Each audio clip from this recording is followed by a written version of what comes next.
Bom dia, Flaviano, bom dia aos nossos ouvintes e telespectadores, e vamos em frente, né, que atrás vem gente. Exatamente, vamos responder aqui nossos ouvintes, né, muitas perguntas já foram encaminhadas aqui para o nosso WhatsApp, o 3222-0001. Vamos aí a primeira pergunta, Ian? Oi, bom dia, Flaviano, bom dia, doutor Zé Maria. Então, eu queria uma orientação. Eu fui multada pelo IBAMA em R$25 mil. Eu recorri, rapidinho eu recorri e fui julgada e fiz trabalho voluntário para pagar, né, o que eu tinha que pagar. Fiz trabalho voluntário, mas a gente entra lá e a dívida continua lá. Acabou o assunto, ninguém me procurou mais, ficou por isso mesmo.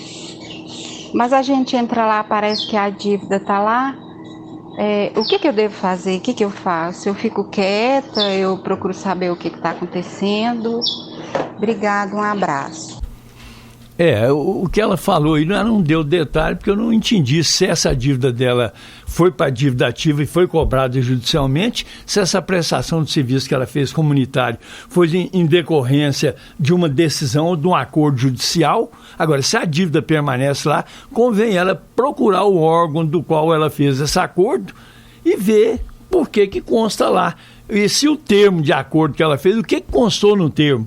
Ficou faltando dados aí. Então, eu acho que ela deve procurar o órgão de novo, ou procurar um profissional. Não sei se ela estava com um advogado, uma pessoa que tem experiência na área, mas ela deve procurar, porque isso aí pode que essa dívida vai para a dívida ativa e depois ela vai ser cobrada esse valor judicialmente, se não foi um acordo judicial. Se foi um acordo extrajudicial, ela deve pegar o termo desse acordo para que ela possa dar baixa nessa dívida do IBAMA, senão vai complicar para ela.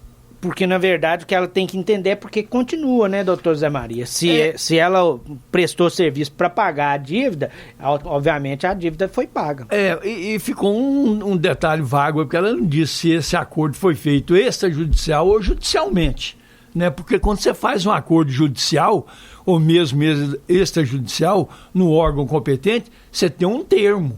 Ninguém faz acordo verbal com órgão público, isso não existe. O acordo tem que ser o quê? Assinado em termo. Nós somos num país diferente, né? Se você estivesse num país aí, tipo dos Estados Unidos, você faz um acordo com a pessoa, pega na mão dela, vai na mão, pronto, tá fechado, isso vale. Né? Eu conheço país aí que a palavra sua vale se você combinou aquilo, cumpriu, e a parte contrária não cumpriu. E o inverso, mesma coisa. Então, a palavra vale. Só que aqui no Brasil não. Se não for por escrito, a palavra não vale de jeito nenhum. Mesmo escrito, tem gente que nega a assinatura escrita, então ela procura ver se ela fez judicial ou extrajudicial, em qual órgão que ela procedeu esse acordo e pegar o termo desse acordo para que ela possa pedir a baixa dessa dívida que foi em decorrência desse acordo que ela fez. Vamos a mais uma pergunta. Está dizendo aqui, doutor Zé Maria, que estava recebendo o auxílio emergencial. Aí na terceira parcela, ela já não recebeu, parece que o benefício foi bloqueado. Aí ela quer saber se tem como receber essa parcela que não foi liberada. Essa questão desse auxílio emergencial, houve muito bloqueio aí, porque houve muita falcatrua, documento que não batia, e uma série de decorrências que no Brasil é muito comum isso, é falsificação.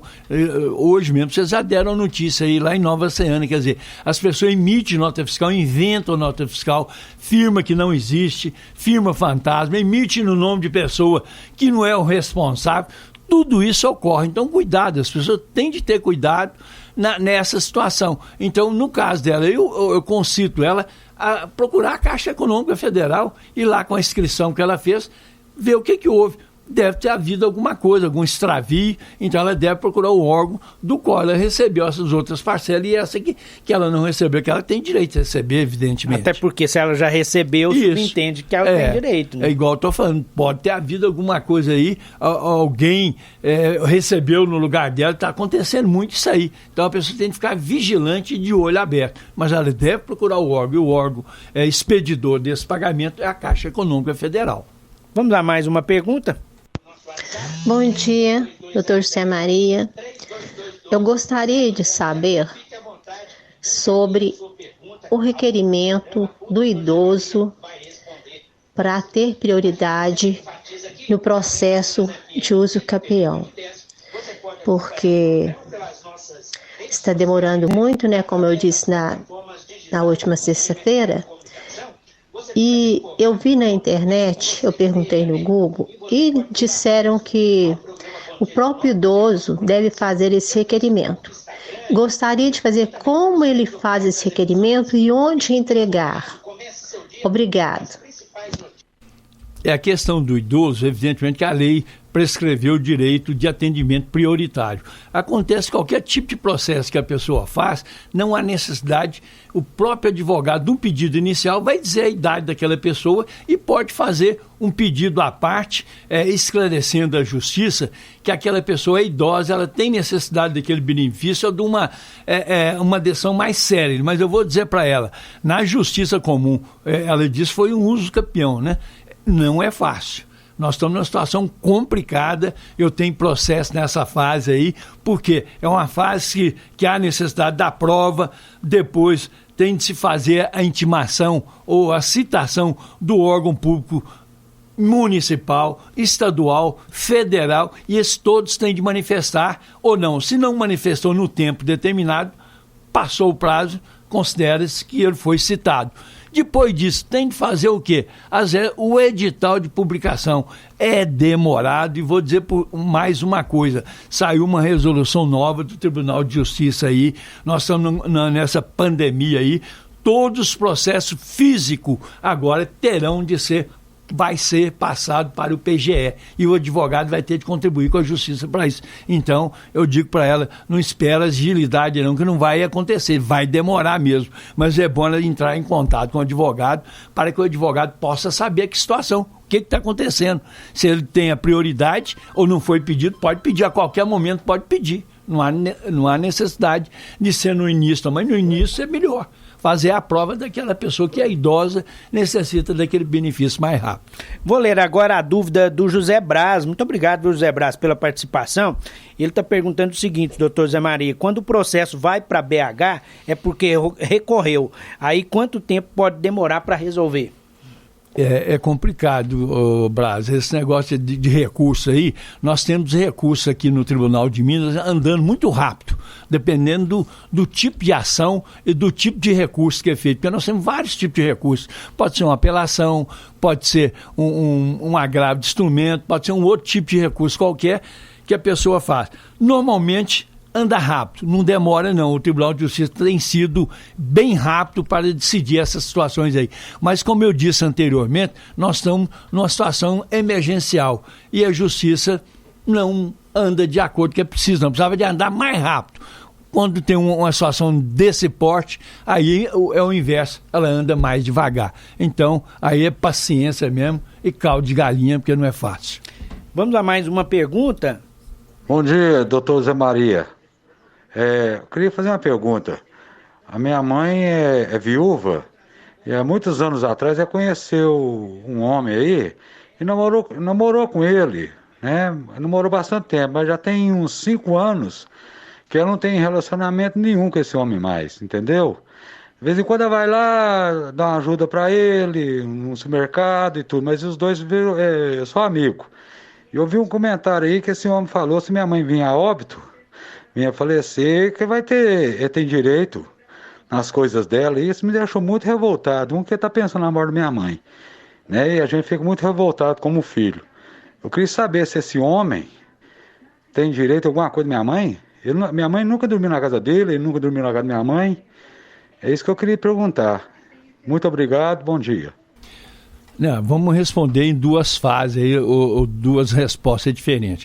Hoje acontece o seguinte, tem muitas pessoas que estão vivendo em situação de união estável, que é praticamente igual ao casamento, né?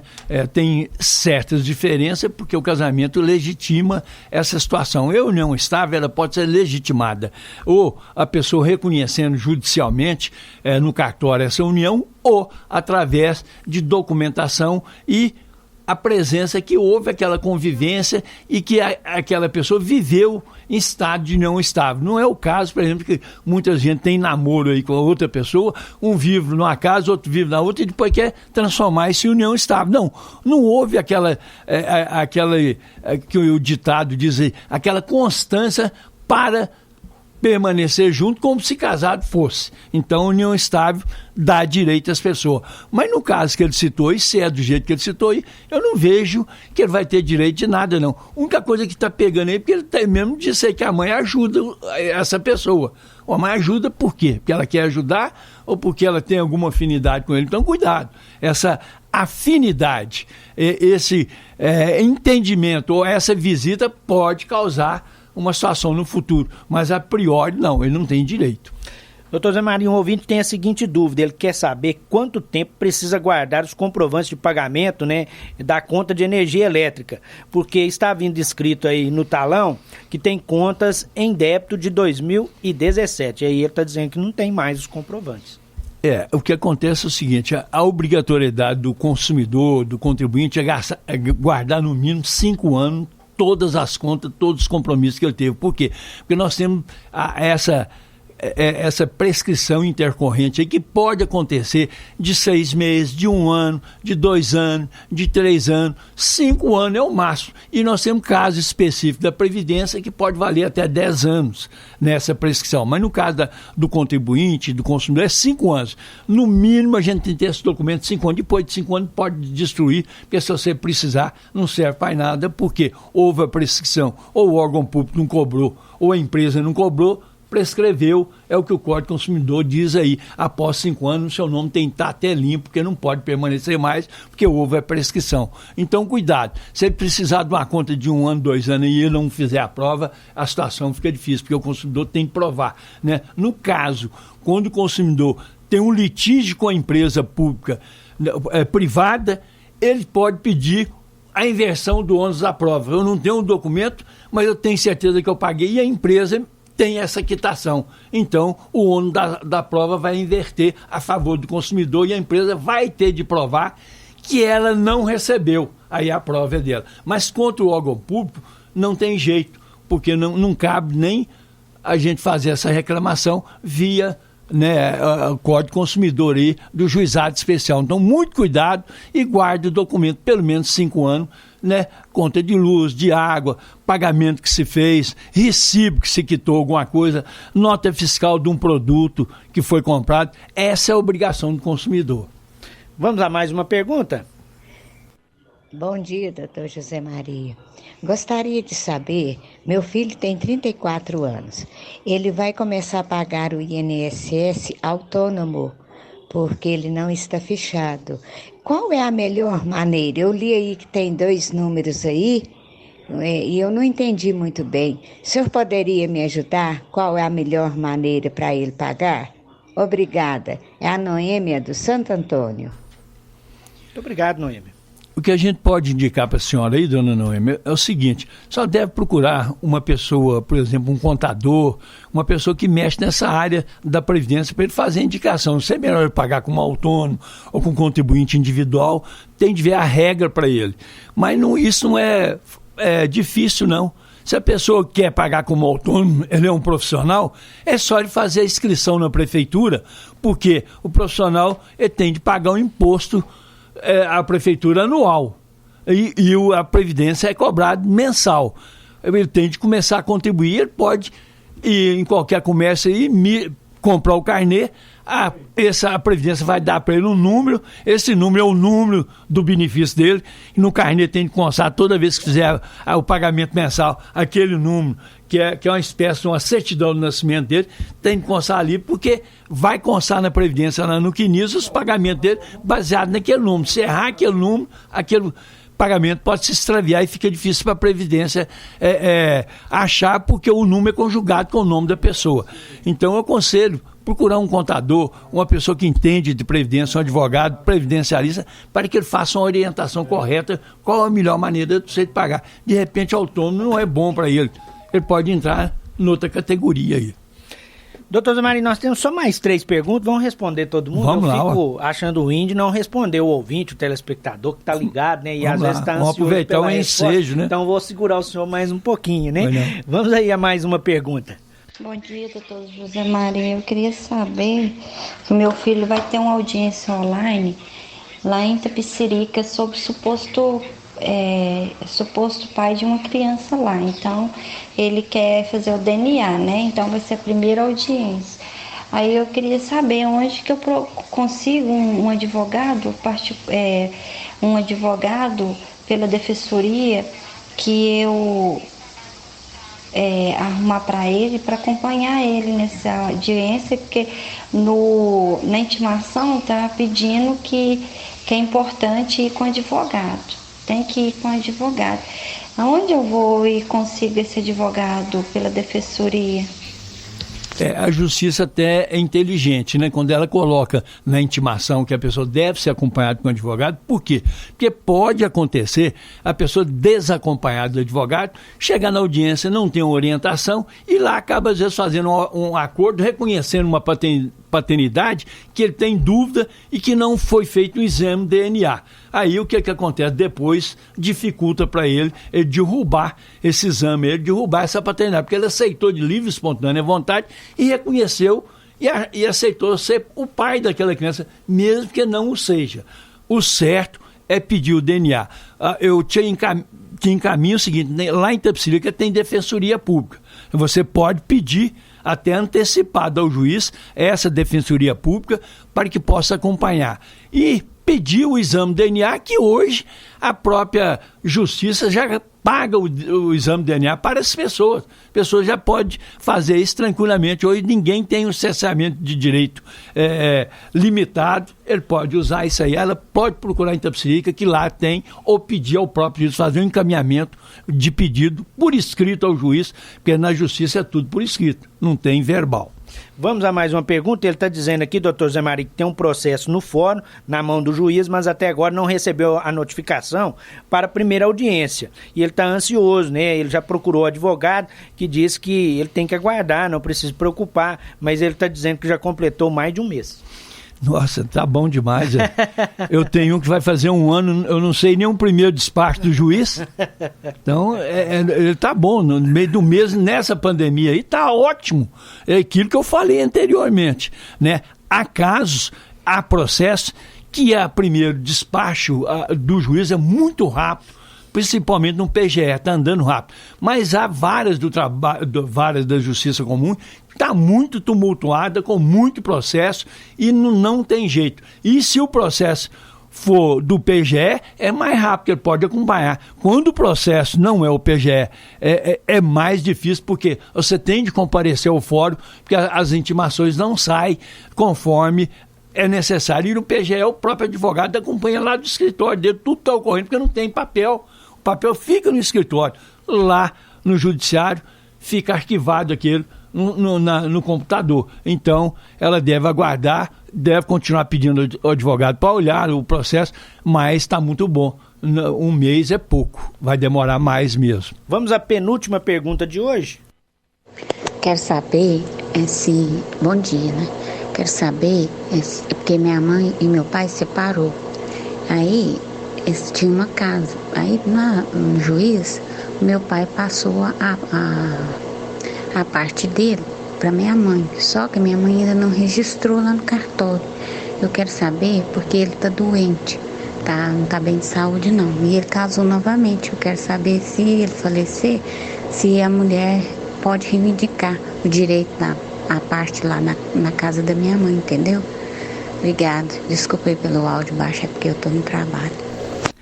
Eu vou tentar responder, porque ficou assim meio em dúvida também, porque ela não disse qual foi essa forma que o pai passou os 50% dele para a mãe, né? Se foi via doação, se foi escritura, ou se foi uma promessa de compra-venda, uma declaração que ele fez por escrito. Eu não sei qual o tipo de documento. Se foi o documento escriturável, evidentemente que toda a escritura, para que a pessoa fique resguardada do direito dela, é fazer o registro da escritura. Logo que você passa a escritura, o registro é fundamental, né? Mas mesmo que não seja registrado, mas tenha uma escritura, também tem valor. Agora, é bom que ela providencie esse documento para ela ficar tranquila, porque ele já está em outro casamento. Quer dizer, olha aí a situação complicada, né? Ele pode complicar esse 50% que ele tinha, que ele passou para ela, que é da vontade livre dele, que ele podia passar. Mas tem que ver que documento é esse. Então, aconselho também a procurar um profissional para que ela possa ter uma informação correta, levando o documento para que esse profissional possa analisar o documento. É que eu posso te ajudar aí, minha ouvinte. Vamos à última pergunta de hoje, doutor Zé Maria. Consegui responder todo mundo, né? Inclusive, temos até outra pergunta aqui, mas essa eu mesmo respondo depois da participação do doutor Zé Maria, porque ela é mais simples. Ele quer saber sobre o retorno das audiências no fórum.